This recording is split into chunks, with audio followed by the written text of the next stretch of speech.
তারপরে হচ্ছে হয়তো ফিশিংটা ওরকম আসে নাই। তো বাংলাদেশের ছবি অনুযায়ী যেভাবে যাচ্ছে আলহামদুলিল্লাহ ইন ফিউচার আরও ভালো হবে, তবে যা হয়েছে ভালো। ধরেন আগের যে অ্যাক্টিংগুলো ছিল, কনসেপ্টগুলো ছিল, সেগুলো আস্তে আস্তে ধীরে ধীরে একটু চেঞ্জ হচ্ছে। হ্যাঁ, তাদের একটা ছবি কমপ্লিট হয়ে যাওয়ার পর ওটা যে আবার রিকভারি করাটা এটাও সো টাফ।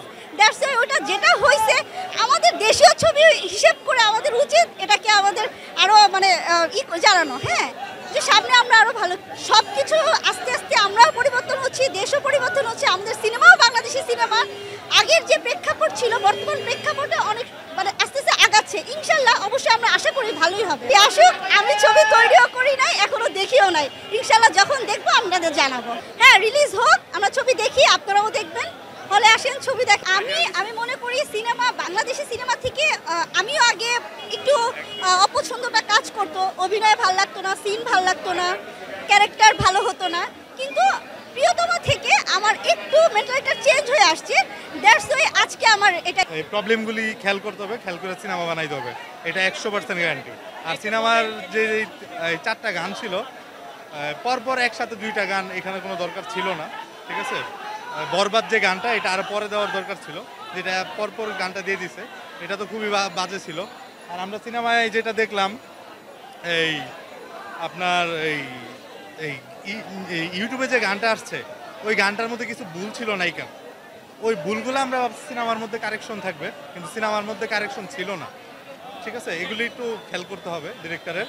বাট গল্পই স্ট্রং, গল্প ফ্যামিলি নিয়ে দেখার মতন একটা গল্প ভালো ছিল, কিন্তু ডিরেক্টরের অনেক কিছু ভুল আছে। সে প্রিয়তমার মধ্যে বলছিল যে সামনে আরো ভালো বেটার কিছু করবে, কিন্তু সেটা এটার মধ্যে পাই নাই। গানটা অনেক মানে প্রিয়তমার চেয়ে গানটা ওখানে এটা ভালো হয়েছে, মানে এটার লাগে একটু মিলাইছে, কনফার্ম ভালোই। কাহিনী মোটামুটি খারাপ না, ভালোই, কিন্তু একটু কাহিনীটা আরো ভালো হইতো, আরো হিট হইতো, কিন্তু মোটামুটি খারাপ না, ভালোই হয়েছে। একটা ছবি অনেক ভালো লাগছে, ছবিটা অনেক ভালো লাগছে, অনেক ভালো। লাস্টের বিষয়টা অনেক ভালো লাগছে, অনেক কষ্ট পেয়েছি, লাস্টে অনেক কষ্ট পেয়েছি। আমি তো পুরো কেঁদেই দিয়েছি ছবিটা দেখে। হ্যাঁ,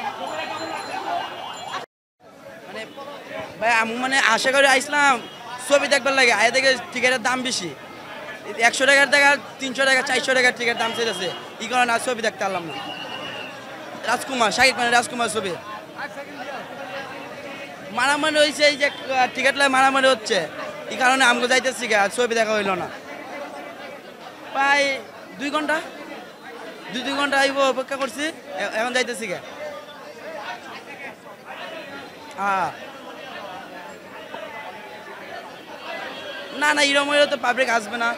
এত টিকিটের এত দামও, আপনার 70 টাকার টিকিট 100 টাকায় হইতে পারে, 400 টাকা দিত তো পাবলিক আইব না। পাবলিকের ছবি দেখবে অনেক ইচ্ছা, এই এরকম হলে আর দেখবো না। আচ্ছা।